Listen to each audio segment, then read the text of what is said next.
I thank His Majesty, the King, on behalf of the Pakistan Constituent Assembly and myself for his gracious message.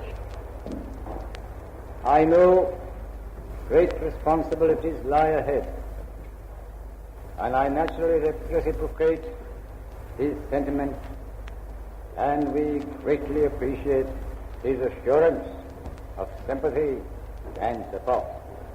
And I hope that you will please communicate to His Majesty our assurance of goodwill and friendship for the British nation and him as the crown head of the British government.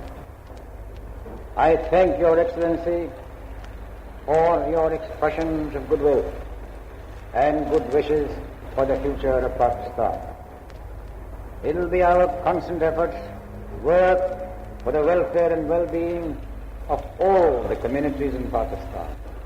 And I hope that everyone would be inspired by the idea of public service, and they will be imbued with the spirit of cooperation and will show their political and civic virtues which go to make a great nation.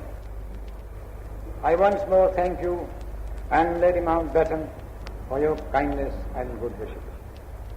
Yes, we are parting as friends, and I sincerely hope that we shall remain friends.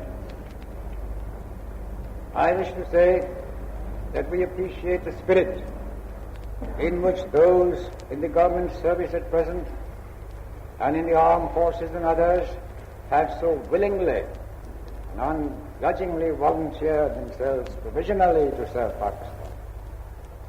As servants of Pakistan, we shall make them happy, and they will be treated equally with our nationality.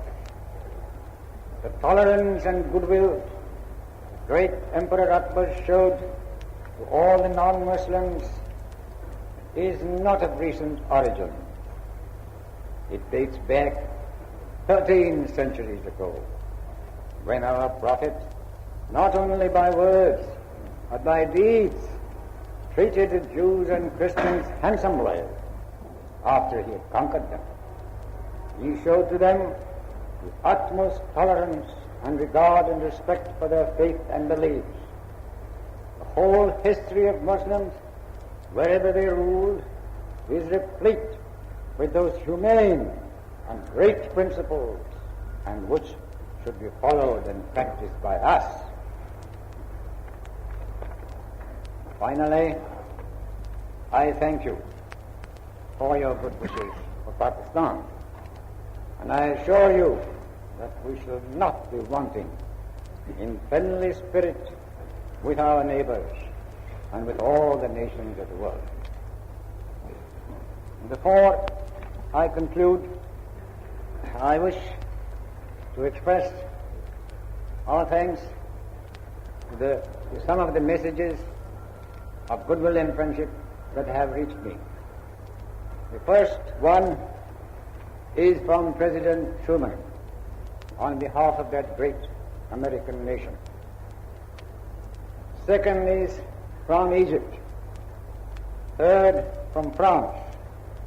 Fourth from Syria, and fifth from Nepal, our neighbor. I'm sure you will all join me in expressing our cordial thanks for these friendly messages that we received from these nations. Now, I have to conclude the proceedings of this assembly. And this assembly now stands adjourned, sine die.